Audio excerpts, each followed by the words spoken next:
El sol de verano cuelga como una lámpara ardiente sobre Córdoba, mientras los bancos del tribunal esperan otra mañana tan rutinaria como cualquier otra. Cuando don Ramiro cruza las enormes puertas de madera, lleva el sombrero aplastado entre las manos y una mirada serena puesta en el rostro, como si la calma fuera un escudo hecho a través de los años. Es imposible no notar que, detrás de él, lo siguen historias viejas, como si cada paso suyo cargara no solo su propio peso, sino también el de generaciones enteras que parecían haberse esfumado en el olvido. Al entrar en la sala, siente cómo los ojos de todos los presentes se clavan en su figura. Algunos apenas le regalan una mirada, mientras otros lo observan con esa mezcla de curiosidad y juicio que no requiere palabras. El lugar tiene un aire raro, una sensación densa de calor y de algo sin resolver. Los bancos están llenos de gente. Del barrio, la mayoría se viste sencillo y habla bajito. Varios murmuran apenas, entrecruzando las miradas que parecen decir, acá ya todo está dicho, aunque nadie haya abierto la boca todavía. Los rostros en las bancas de adelante, algunos cansados, otros endurecidos por el sol y la vida, transmiten la certeza silenciosa de un veredicto que ya está decidido, mucho antes de que el juez siquiera levante la vista. Don Ramiro siente las baldosas bajo sus pies. El suelo viejo rechina a cada pisada, como recordándole que ahí se han pisado secretos y se han callado verdades por demasiado tiempo. Al acercarse más, aprecia los retratos colgados en la pared. Viejos jueces con trajes y barbas grises, hombres que nunca se parecieron a él. Sin embargo, no pierde la compostura. Hay una dignidad contenida en la forma en que levanta la cabeza y mira de frente al juez de turno, don Esteban, quien apenas disimula su ánimo. Detrás del silencio de Ramiro se esconde una tormenta. Es una mezcla de miedo, rabia y resignación, pero también está ese orgullo que nadie le puede arrancar. Aun cuando el murmullo de fondo y las miradas esquivas intentan hacerle sentir que no tiene chance, él se planta firme. Sabe que muchos piensan que la historia ya está escrita para los que tienen la piel curtida y años encima.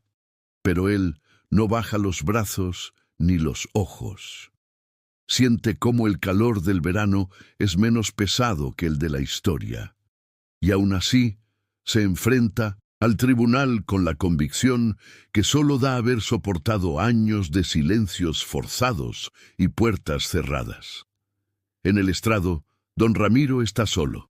La figura se ve pequeña pero terca, con los dos pies bien plantados contra el suelo, sin nadie a su lado para defenderlo. No tiene abogado, ni siquiera aquel conocido del barrio que suele ofrecerse en estas situaciones. La defensa le fue negada porque según las reglas del tribunal no correspondía en casos como el suyo, lo que a todos les sonó como excusa más que como justicia. Se siente atrapado en una esquina de la sala, como si ante el tribunal no hubiera espacio para su versión de los hechos.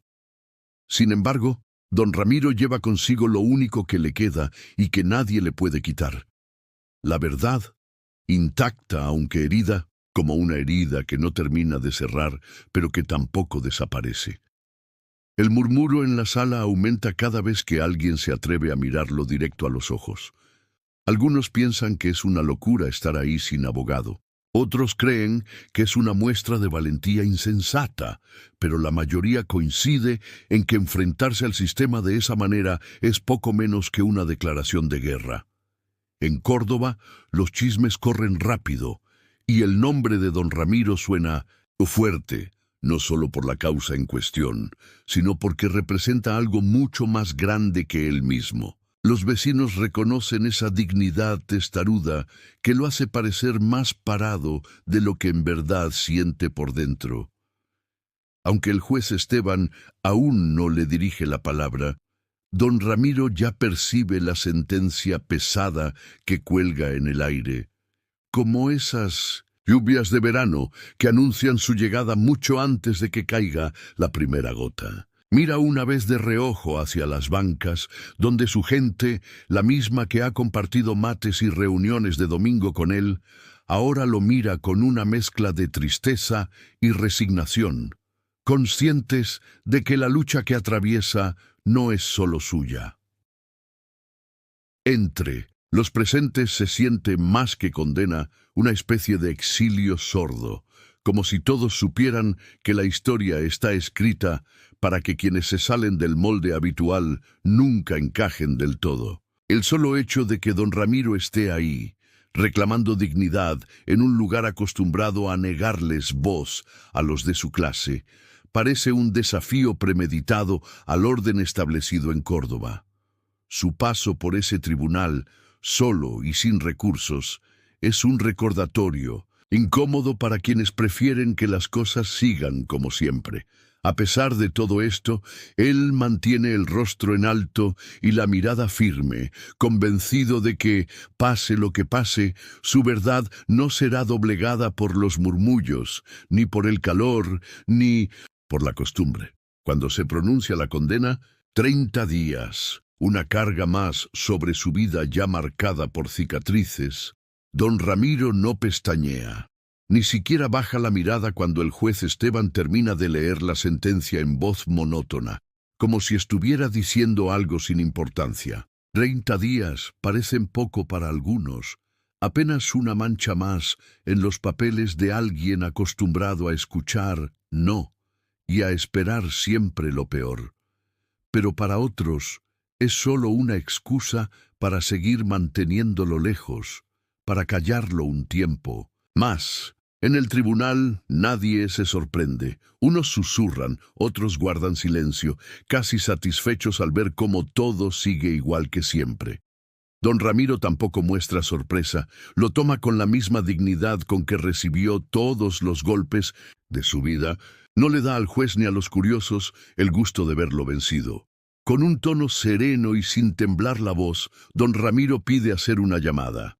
No parece ni una súplica ni un capricho, sino algo que choca contra la rutina gastada del tribunal y la desarma, como si ese simple pedido fuera un acto de rebeldía. El alguacil duda apenas.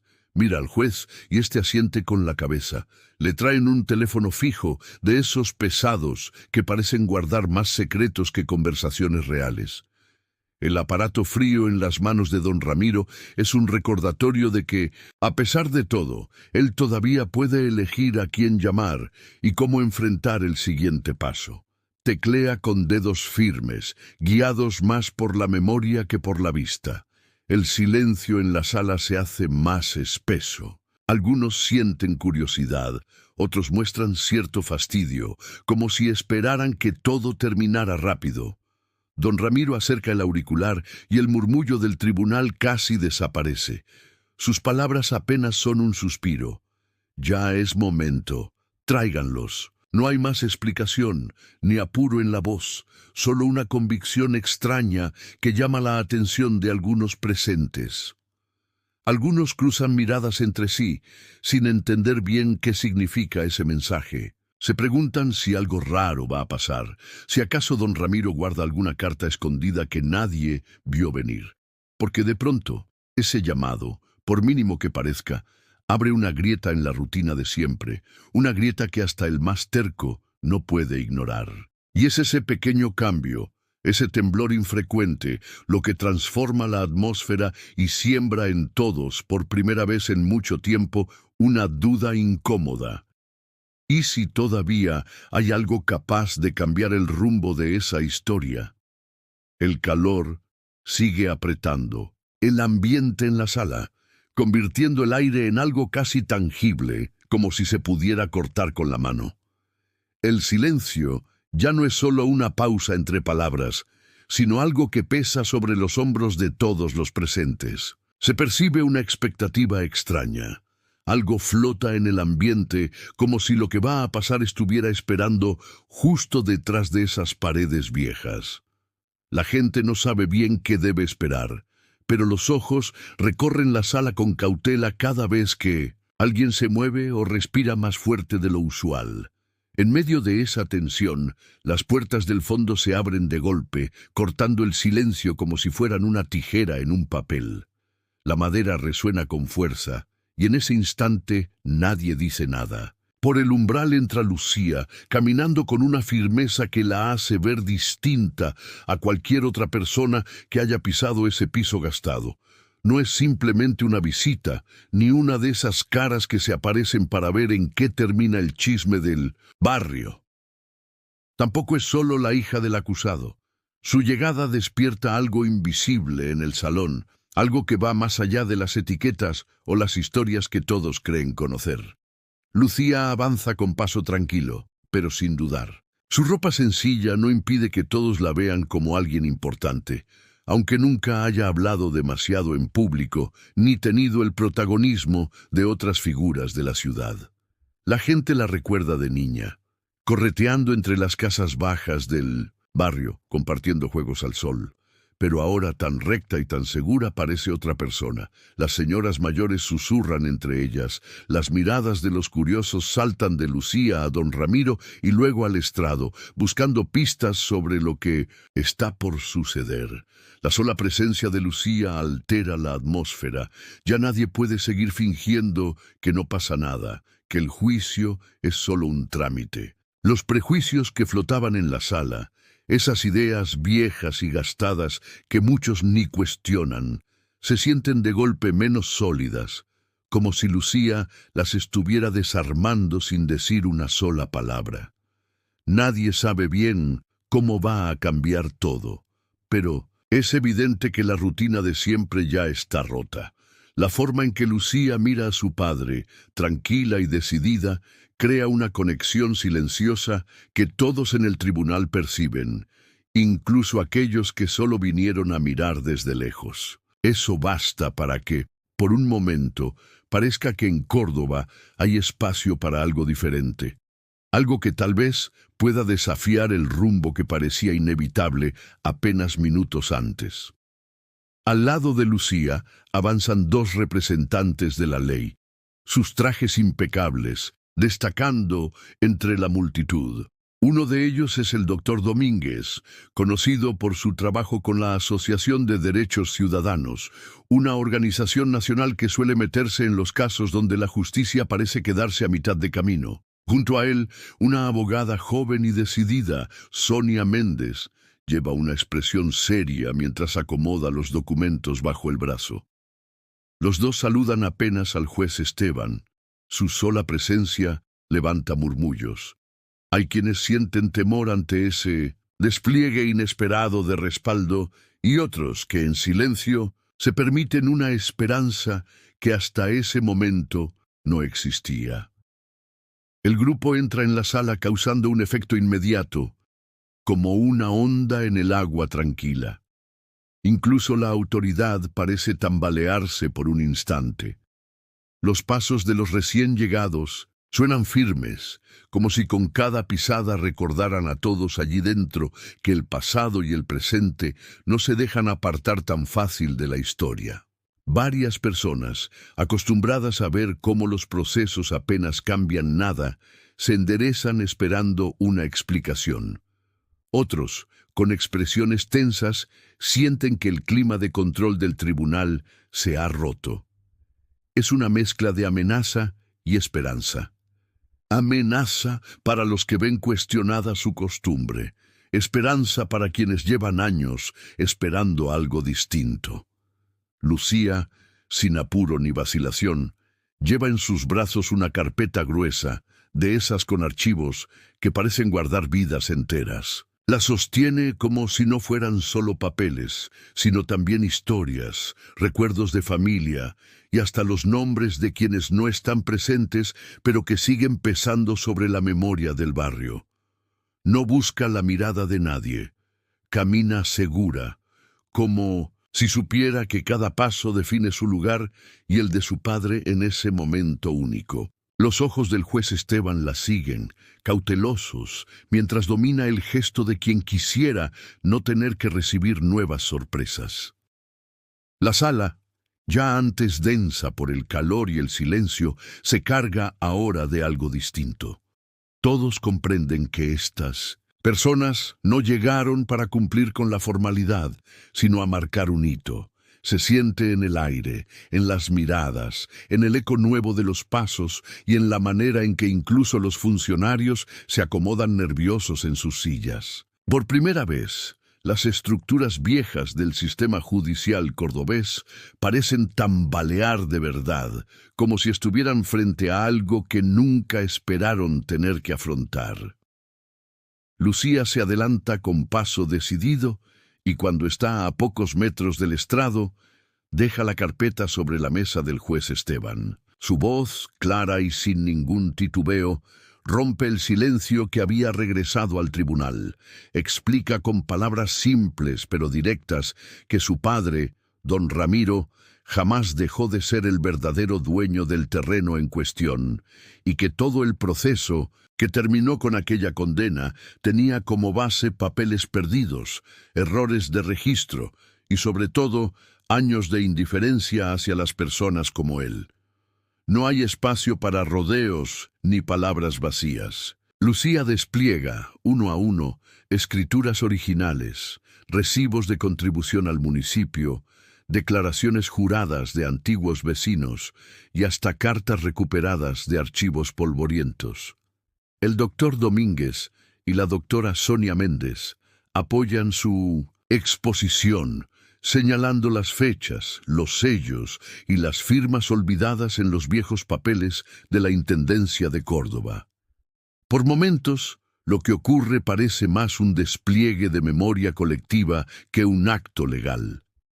Nadie interrumpe, ni siquiera el juez, que mira en silencio los documentos y los compara con las hojas del expediente que él mismo tenía frente a sí al inicio de la mañana. Es como si el paso del tiempo se detuviera un rato, como si todos en esa sala se olvidaran por un momento del calor y de la costumbre, y solo prestaran atención al sonido de las hojas moviéndose de mano en mano.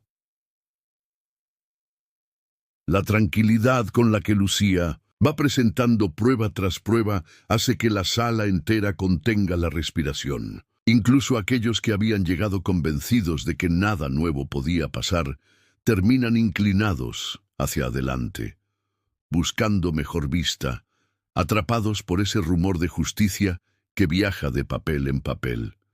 Es palpable la mezcla de sensaciones en el ambiente, alivio para unos, angustia para otros, e incluso cierta vergüenza para algunos funcionarios que por muchos años firmaron sin mirar. Cada documento parece devolverle a don Ramiro un pedacito de su nombre, de su historia, de lo que alguna vez fue suyo y le quisieron quitar en silencio. Durante esos minutos, todo el tribunal se olvida del tiempo. En el aire hay una tensión nueva, cargada esta vez de expectativa y hasta una pizca de reparación. Nadie se atreve a hablar, como si supieran que esas hojas están reparando años de injusticia escondida tras los hábitos y la rutina. El juez Esteban recoge los documentos lentamente, uno por uno, como si necesitara ganar tiempo para entender lo que ocurre. Mira a Lucía, a don Ramiro y después al resto de las partes, como pidiendo explicaciones silenciosas. Pronto, empieza un discurso que suena a defensa, pero que en realidad es un intento por poner distancia entre lo que tiene frente a sus ojos y lo que siempre ha creído correcto. Recita artículos del Código Civil, reglas, resoluciones viejas, y menciona procedimientos arraigados en el Tribunal de Córdoba desde hace décadas. Su tono es más rígido de lo habitual, casi duro, y se nota que no está cómodo con la idea de que todo puede torcerse tan fácil frente a unas cuantas carpetas y la insistencia de una familia. Habla sobre la importancia de las formas, sobre cómo toda reclamación tiene su cauce y país para avanzar, y cómo hay límites y plazos que nadie debería saltarse, sin importar el motivo.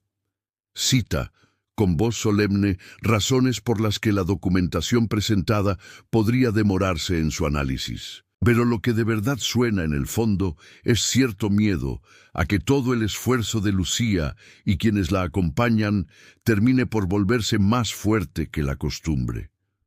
Lo que quiere es proteger esa idea de orden y seguridad que por años sirvió solamente a quienes manejan el poder, dejando a los demás con las sobras. Mientras sigue argumentando, la tensión aumenta. Hay quienes lo miran con frustración, otros con admiración, como si reconocieran en el juez la última resistencia de un sistema que teme cambiar. Pero cada nueva réplica que da, cada vez que recalca que primero hay que revisar los sellos, leer las letras chicas y consultar a otras dependencias, la sala siente que algo se está resquebrajando. Se agranda esa grieta invisible por la que de a poco la luz de la verdad se cuela sin permiso. El juicio, que parecía mera rutina, ahora se transforma en una verdadera disputa de voluntades. Don Ramiro, en silencio, aguanta el dolor y la esperanza. Lucía sostiene su mirada con firmeza. No se intimida. El destino de don Ramiro queda suspendido en ese tira y afloja entre leyes viejas que pesan demasiado y el derecho urgente a recuperar un pedazo de vida y dignidad que nunca debió ser arrebatado.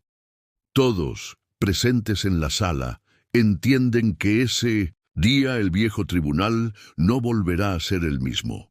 La sala apenas se recupera de la tensión entre el juez Esteban y Lucía cuando sucede algo que nadie había anticipado. La doctora Ferrero, la fiscal, hasta ese momento parecía una más entre los funcionarios, sentada al costado, con la vista perdida en sus apuntes y la cara inevitablemente cansada. Siempre había sido estricta para defender el proceso y conocida por no ceder ni un centímetro ante la presión de la gente o las circunstancias. Sin embargo, hoy algo distinto circula por el ambiente. Quizás por el peso de las pruebas, por lo que se dice en los diarios, o porque reconoce en la historia de don Ramiro una injusticia demasiado grande, pero la fiscal Ferrero, con un movimiento casi imperceptible, deja su banca. Se detiene frente a todos, respira hondo y, luego de mirar de reojo tanto al juez Esteban como a Lucía, toma la palabra. Hay un silencio absoluto, porque no es común que la fiscal interrumpa de ese modo. Con voz clara, pero visiblemente conmovida, reconoce que la acusación que recae sobre don Ramiro tiene más que ver con errores del sistema que con un acto real de mala fe. Asegura que no puede permitir que el tribunal cometa una equivocación irreparable, menos después de la evidencia presentada por Lucía y la Asociación de Derechos Ciudadanos. Por primera vez, la fiscal se aleja de la fórmula y se anima a ir más allá del manual. Con determinación, se ubica al lado de Lucía, mostrándole un apoyo que jamás esperaron ni Lucía ni don Ramiro. El cambio de postura deja mudo al público, que hasta ese momento se dividía entre la resignación y la indignación. Nadie hubiera imaginado que la fiscal iba a ponerse del lado de la familia. Ferrero reclama al tribunal la libertad inmediata de don Ramiro. Dice frente a todos que sería injusto mantenerlo un día más detenido, que el proceso debe reconocer sus errores y actuar en consecuencia. Las caras de los funcionarios muestran sorpresa y también algo de incomodidad, como si no supieran bien de qué manera reaccionar ante alguien que se atreve a romper el molde de tantos años. De pronto, el aislamiento que rodeaba a don Ramiro se va desmoronando. Ya no es solo él contra el sistema. Ahora, aliados inesperados aparecen a su lado. El ambiente en la sala cambia otra vez. Los vecinos que escuchan desde atrás sienten que quizá por primera vez la justicia tiene espacio para la compasión y el valor. La emoción de lo que sucede dentro del tribunal se filtra hacia afuera, más allá de los muros viejos y los pasillos llenos de susurros. En la vereda, Bajo el sol que parece apretar aún más a medida que avanza el día, un grupo de vecinos espera ansioso. Muchos son descendientes de familias que llegaron hace décadas desde el norte y el sur, buscando un sitio donde echar raíces en Córdoba. Entre ellos hay rostros que reflejan orgullo y otros que muestran el peso de años cargando historias guardadas, de esas que rara vez aparecen en los papeles oficiales. Don Ramiro, recuperado un poco tras escuchar el pedido de libertad de la fiscal Ferrero, se levanta despacio y con voz suave pero clara agradece primero a su hija Lucía, después a los abogados y finalmente a quienes llegaron hasta ahí solo por acompañar. Mira al juez Esteban y dice que la tierra es más que metros que se miden o que se escriben en registros. Es parte de la vida diaria, del recuerdo de su madre y su abuela, de las manos que cuidaron el patio de tierra, del árbol bajo el que su padre tocaba guitarra y los chicos jugaban cuando no había escuela. Mientras habla, la sala queda casi en silencio total, respetando esas palabras que no necesitan complicación para calar hondo. Afuera, algunos sienten que sus propios abuelos y abuelas podrían estar diciendo lo mismo. Es una historia conocida para todos los que llevan en la piel la marca del trabajo y el esfuerzo de generaciones. Hay una dignidad presente en ese grupo, invisible pero fuerte, que hace que el clima mismo cambie por momentos y el calor sea apenas un detalle al lado del pulso que une a la familia con la tierra. La tradición que don Ramiro menciona no es grandilocuente ni hecha para llamar la atención. Es sencilla.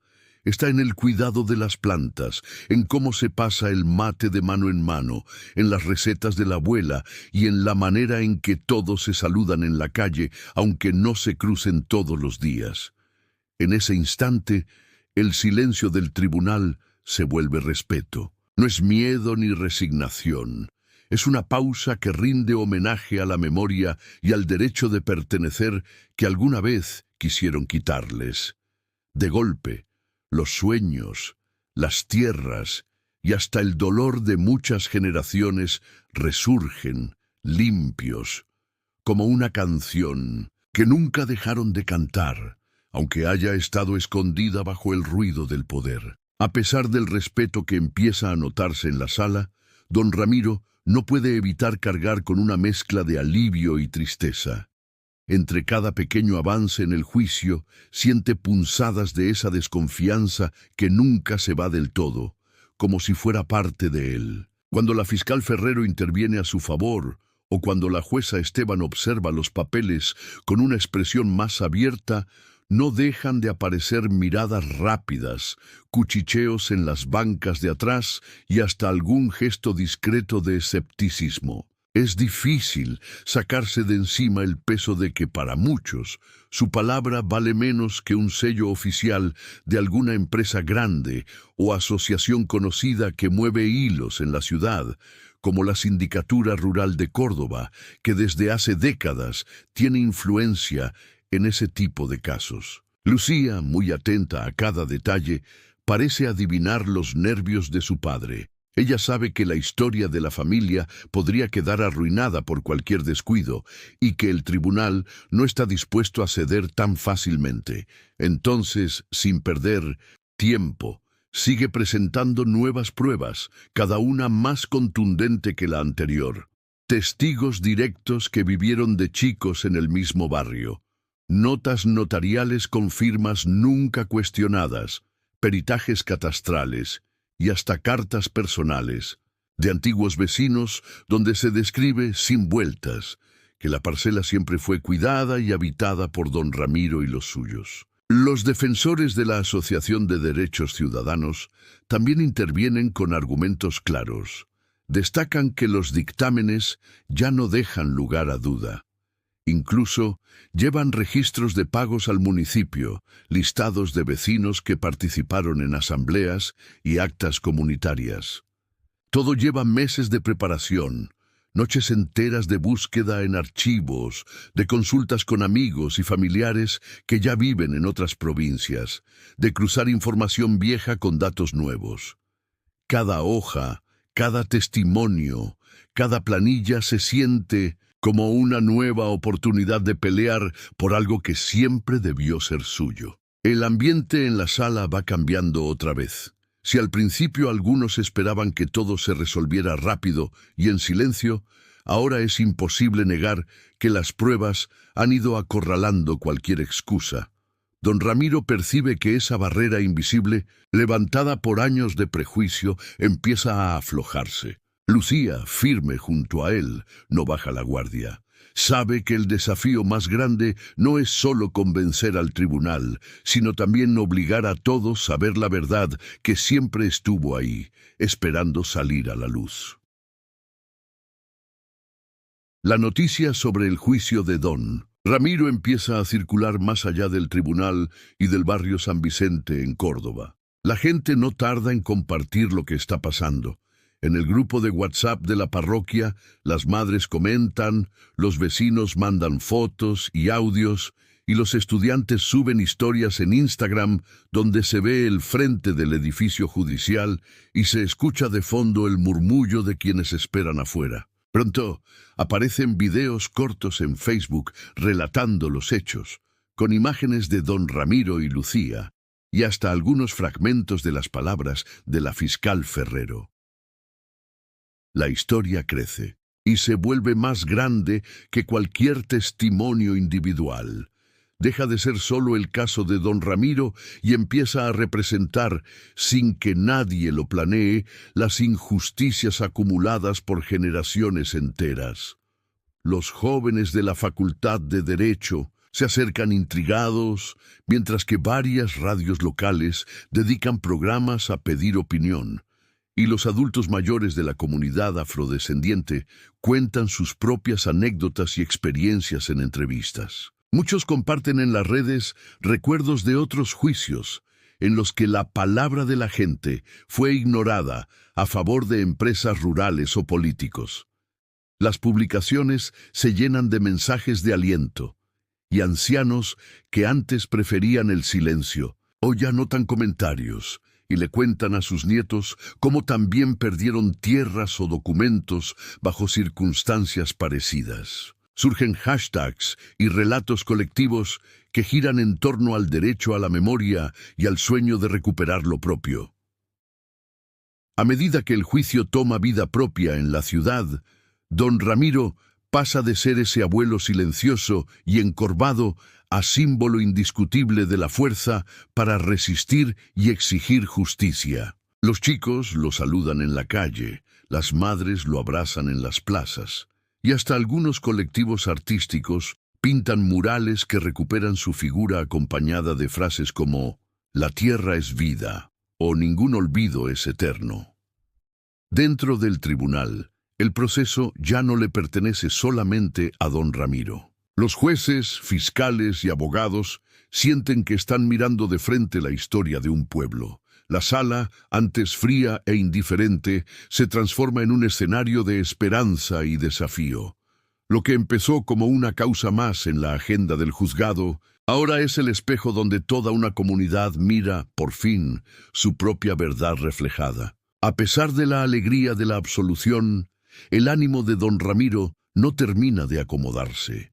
Cuando sale del tribunal y ve la cantidad de manos que lo saludan, rostros felices y lágrimas de alivio en los ojos de Lucía, la sensación de victoria se mezcla con algo que le duele en lo más profundo. Camina despacio por la plaza, intentando entender si de verdad fue su verdad la que ganó o si la fuerza imparable de su hija, con sus contactos y su voluntad de no soltar nunca el caso, fue lo que inclinó la balanza. Sabe que sin Lucía insistiendo, preparando carpetas, buscando ayuda fuera del barrio y peleando hasta el cansancio, tal vez su lucha habría terminado en el silencio, como la de tantos otros que quedan atrapados en la sombra de la burocracia. Entre él y Lucía comienza a crecer una duda que los incomoda. Ella siente orgullo por lo logrado, pero también detecta en don Ramiro cierto distanciamiento, como si una pregunta se interpusiera en el medio cada vez que se miran. No es enojo ni reproche, pero sí un dolor silencioso. El amor entre ambos sigue intacto, pero las palabras pesan más que nunca. Don Ramiro se pregunta, con una tristeza callada, si realmente se hizo justicia o si la justicia que él obtuvo depende demasiado de quien puede mover personas y recursos. Esa sensación amarga nubla la fiesta de la tarde, hace que los abrazos sean un poco más breves y que las sonrisas duren menos. Esa noche, cuando ya casi todos en la casa están dormidos y Córdoba se queda en silencio, don Ramiro se sienta frente a Lucía en la cocina. Entre mates y pocas palabras, le dice que agradece lo que hizo, pero que lleva un vacío antiguo. Explica casi en susurros que le duele pensar en los que no tienen una Lucía cerca, en los que pelean solos, en las familias que ven cómo su historia desaparece porque no hay nadie que la defienda. Le confiesa que no puede dejar de imaginar cuánto dolor se esconde detrás de puertas cerradas, en viviendas olvidadas por el centro y los barrios, donde la libertad y la justicia llegan demasiado tarde o nunca. Lucía escucha con la vista baja y entiende que la batalla que dieron en el juzgado es solo una parte de algo mucho más grande. Ni los abrazos ni las cámaras pueden tapar la herida que deja la pregunta de don Ramiro. ¿Qué ocurre con los que no tienen a nadie que los respalde? La noche sigue, pesada pero sincera, mientras ambos sienten que el verdadero desafío será no callar jamás esa verdad. Lucía se queda en silencio un rato largo, con las palabras de don Ramiro rodando en la cabeza. El mate en la mano se enfría, pero ni ella ni su padre tienen apuro por cortar ese momento, aunque duela. Por primera vez en mucho tiempo, Lucía se permite mostrar todas las dudas y el cansancio que arrastra, más allá de la fachada dura que llevó a la audiencia y a la calle frente al tribunal. Mira a don Ramiro con cariño y dice en voz baja que entiende su angustia, que ella también la siente, aunque de manera distinta. Como mujer negra que logró hacerse un espacio en la universidad y más tarde en su trabajo, Lucía carga un peso que a veces ni siquiera puede explicar con claridad. Sabe que ser escuchada cuesta el doble y que cada logro no se festeja igual que el de otros. Le cuenta a su padre que cada vez que le tocó sentarse en una mesa de abogados o discutir con gente importante, sintió miradas que la juzgaban antes de abrir la boca.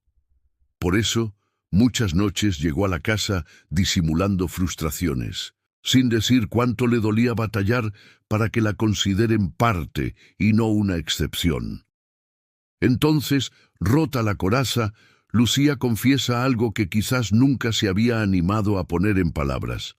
Nada de todo lo bueno que consiguió hubiera sido posible sin el ejemplo de don Ramiro. Para ella, su mayor fuente de fuerza fue ver a su padre levantarse una y otra vez, incluso cuando todo parecía estar en su contra. Verlo cuidar la tierra, pelear por la familia y no perder la dignidad, aunque el mundo se volcara del revés. Cada paso que Lucía dio en la facultad, en la vida profesional y en esa lucha durísima en los tribunales, nació de esa constancia que aprendió en casa. Le explica sin vueltas que esa calma con la que don Ramiro enfrentó el juicio la ayudó a no rendirse, y que su modo de entender el mundo fue lo que moldeó su camino. Ambos se miran, y sin decir mucho más, sienten cómo el encuentro silencioso va cerrando una distancia invisible. La noche avanza sobre Córdoba, y aunque hay heridas difíciles de sanar, el respeto y la admiración mutua los envuelven, dándoles la certeza de que siempre van a seguir luchando, cada uno a su manera, pero y juntos. La mañana siguiente en Córdoba se despierta diferente, más cargada de expectativas que de costumbre. Los murales con la imagen de don Ramiro, que aparecieron en paredes del centro y de barrios como San Vicente, ya son parte de la rutina de quienes van y vienen en colectivo.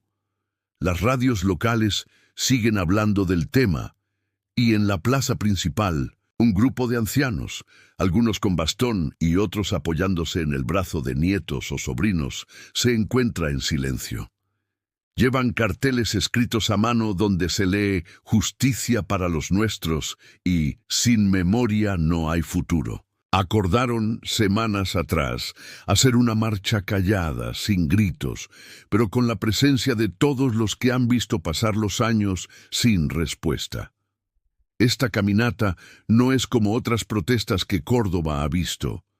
No hay banderas partidarias ni organizaciones políticas. Hay personas que comparten heridas viejas, historias parecidas y también el cansancio de esperar cambios que nunca llegan. La figura de don Ramiro, ahora símbolo de la dignidad de los olvidados, les dio el empujón final para salir de su rincón y exigir reparación. Uno de los organizadores, don Evaristo, se detiene con otros al pie del cabildo y cuenta, en voz baja para que escuchen los periodistas que se acercan, cómo a muchos de los presentes les quitaron tierras, casas o derechos con argumentos que nunca pudieron defender en un juzgado. La noticia de la marcha empieza a recorrer las redes, alimentada con fotos, videos y frases. Vecinos más jóvenes suman sus pasos. Algunos llegan con sus hijos o con pancartas hechas en la escuela, y la movilización se agranda sin perder el tono tranquilo ni la firmeza de su reclamo. En los balcones, varias personas aplauden y otros bajan a unirse, sin importarles el calor o las miradas curiosas de oficiales municipales. El rumor de la movilización sacude la modorra de los funcionarios y de quienes siempre actuaron con indiferencia. Es imposible tapar el eco de esas voces que se suman, alimentadas por el respeto y la urgencia de rectificar mucho más que leyes o registros. Lo que se pide va más allá de un fallo justo, es una exigencia para que la historia de estos barrios y de sus familias sea escuchada y respetada, terminando con siglos de silencios y dejando claro que nadie puede seguir ignorando a quienes también construyen el corazón de la ciudad. La marcha de los ancianos avanza sin prisa, ocupando la vereda que lleva directo a la entrada del Tribunal de Córdoba. No requieren discursos ni aplausos. Basta con su presencia firme para llamar la atención de todos los que deambulan por la plaza o se asoman desde las ventanas del edificio judicial. Cuando atraviesan la puerta principal, el silencio se vuelve aún más intenso. Cada paso de esos hombres y mujeres mayores marca una memoria, una historia que por mucho tiempo quedó guardada y que hoy decide aparecer. Algunos llevan fotos viejas en la mano, otros simplemente sostienen los carteles arrugados donde anotaron nombres, fechas y promesas nunca cumplidas. Al ingresar a la sala, los empleados y los propios jueces se ponen de pie, sorprendidos por la calma con la que se instala la manifestación. Los ancianos no consiguen ocultar la emoción. Algunos ojos brillan de lágrimas contenidas, otros permanecen fijos en el horizonte, como si repasaran en silencio todo lo que vivieron o perdieron. Entre ellos se distinguen caras conocidas para don Ramiro y Lucía. Amigo, vecino o pariente, lejano, cada uno trae consigo una vivencia parecida, el peso de las cosas que la burocracia, los malos negocios o el olvido les fueron quitando a lo largo de los años. De pronto, la sala del tribunal ya no es el sitio frío y apartado de antes. La atmósfera cambia por completo. Hasta los más escépticos, abogados, auxiliares e incluso parte de la prensa que se reúne a un costado, se ven conmovidos y enmudecen ante la escena.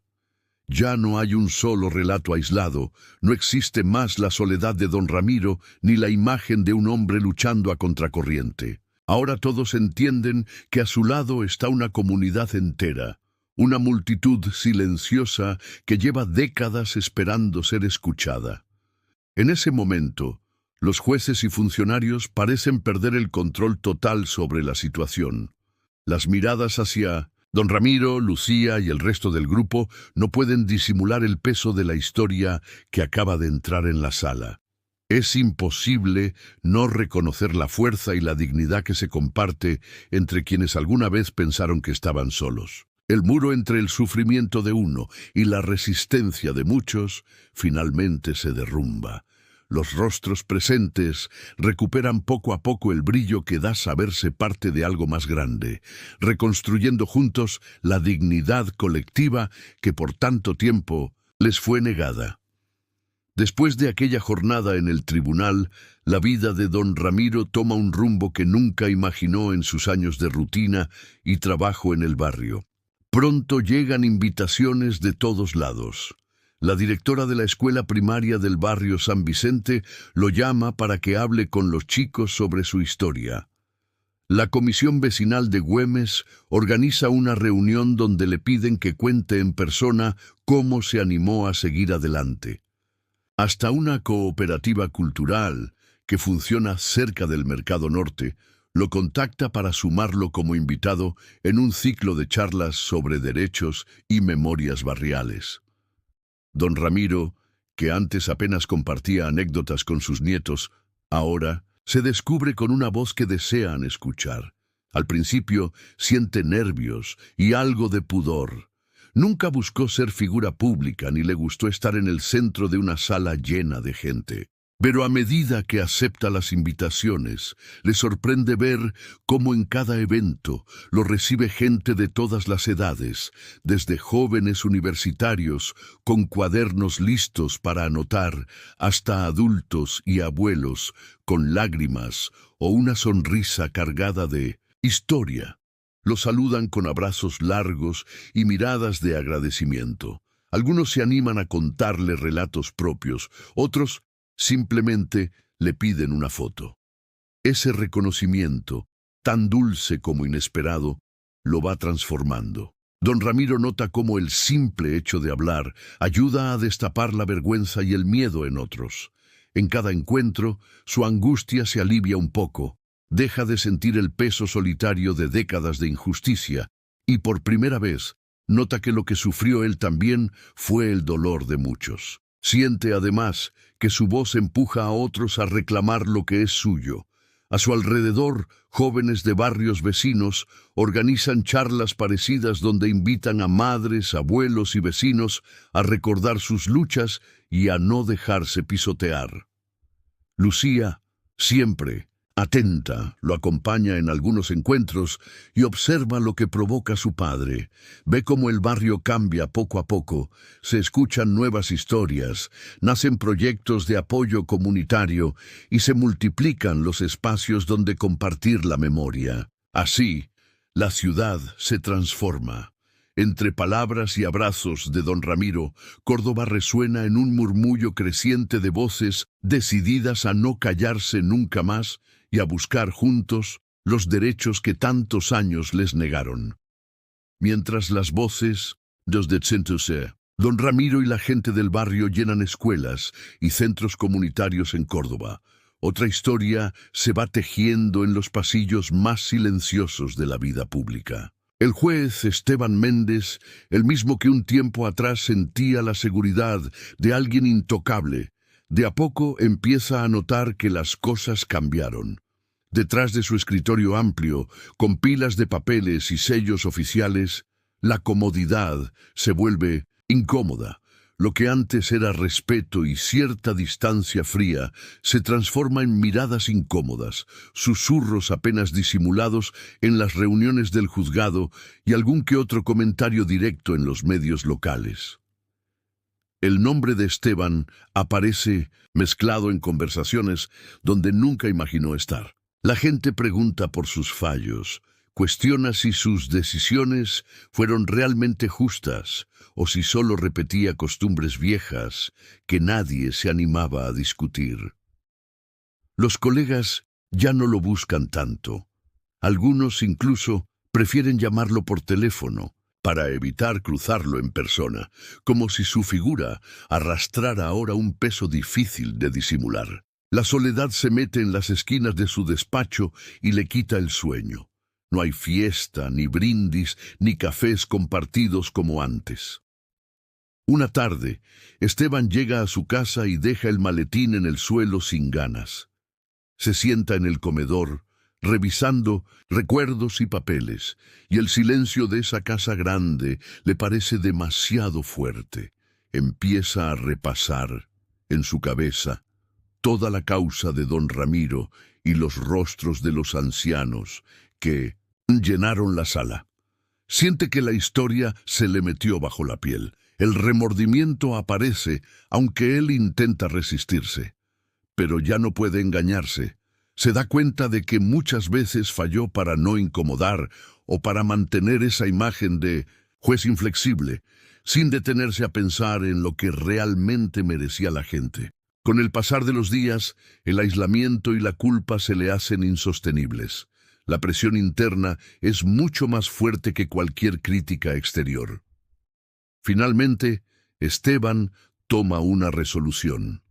Escribe una carta pidiendo su jubilación anticipada, presenta el papel ante el tribunal y abandona su oficina sin avisos previos. No hay despedidas ni homenajes. Solo queda el eco de sus pasos y la sensación agria de quien por fin enfrenta la verdad de su propio juicio. Mientras Córdoba lentamente va dejando atrás los días tensos del juicio y la ciudad respira un aire nuevo, Lucía siente que la calma recién conquistada no basta. Aunque don Ramiro recuperó su vivienda y la comunidad se animó a exigir justicia, ella sabe que la raíz de muchos problemas sigue intacta.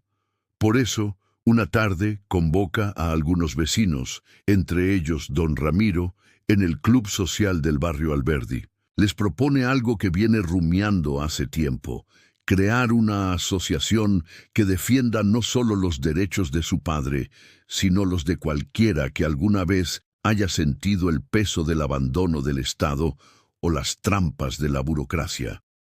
Lucía quiere que la entidad se llame Asociación Raíces, en honor a toda la gente que echó raíces en Córdoba, a pesar de los despojos. Explica que no se trata de pelear solo por justicia después de que ocurre una tragedia, sino de trabajar juntos para que nadie más viva el silencio y el miedo.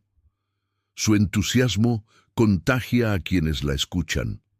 Mujeres de distintas generaciones, jubilados, jóvenes con ganas de ayudar y hasta algunos docentes se suman a la charla. Uno a uno comparten experiencias y rápidamente notan cuánto tienen en común. Don Ramiro, al principio, escucha en silencio. Él nunca fue de buscar protagonismo ni de sentarse en grandes asambleas. Sin embargo, frente a la sinceridad de Lucía y el apoyo de la comunidad, acepta ser parte del proyecto. Reconoce que su propia historia, que estuvo a punto de perderse en el olvido, puede servir para abrir puertas a otros. Aceptar la invitación de su hija es para él una manera de confiar en que las cosas pueden mejorar si se piensa en plural y no solo en lo que duelen las batallas personales. Juntos, comienzan a dar forma a la asociación. Definen objetivos, buscan asesoramiento legal y consiguen un pequeño local cedido por la parroquia del barrio. Los vecinos traen mates, bizcochos y ganas de colaborar. Durante las primeras reuniones, cada historia suma una idea y, en poco tiempo, la Asociación Raíces se convierte en un punto de encuentro para quienes, durante años, solo recibieron respuestas negativas de oficinas públicas o tribunales. Poco a poco, la nueva entidad va dándole otro sentido al barrio. El simple hecho de poder conversar, compartir inquietudes y planear acciones hace que muchos recuperen la esperanza y se animen a exigir, con respeto y unión, una ciudad más justa para todos. Una tarde cálida de otoño, el barrio de Alberdi se llena de vida.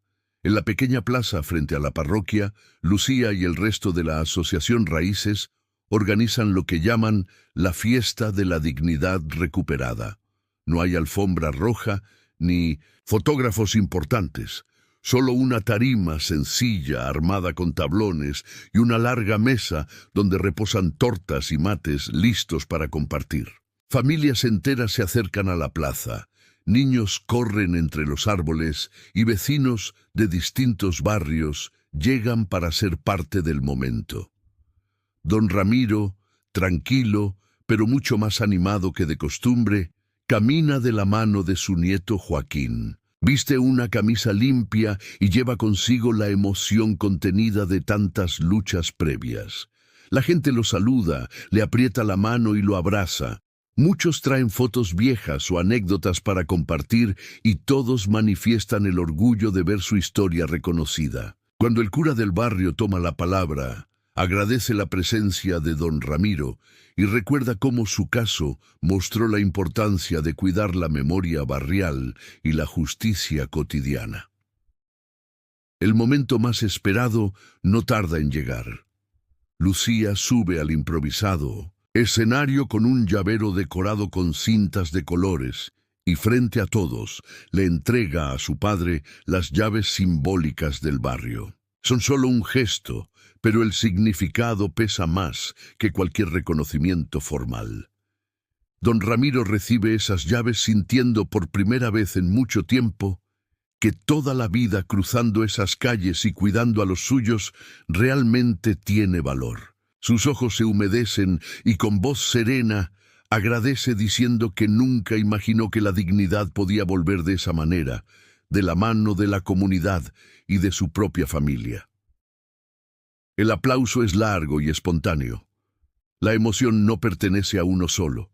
Se reparte en miradas, risas y hasta llantos entre vecinos que sienten, en carne propia, que el acto trasciende el caso particular. A partir de ese día, la plaza y las calles de Alberdi se llenan de una energía nueva. La fiesta termina sin excesos, pero con la certeza de que se inauguró un nuevo tiempo, uno donde la memoria y el sentido de pertenencia se convierten, por fin, en derecho pleno para todos, y donde cada historia personal puede encontrar reconocimiento en el abrazo colectivo. Con el paso de los meses, la imagen del viejo Tribunal de Córdoba va perdiendo peso en la memoria colectiva. Lo que por años fue sinónimo de miedo y burocracia, ahora queda en un segundo plano, opacado por la vida nueva que late en plazas, calles y salones comunitarios. Las reuniones de la Asociación Raíces se multiplican. En cada encuentro hay mates, risas sencillas, charlas hasta la noche y hasta juegos para los más chicos. La gente va recuperando esa costumbre de juntarse sin esperar permiso, de hablar sin temor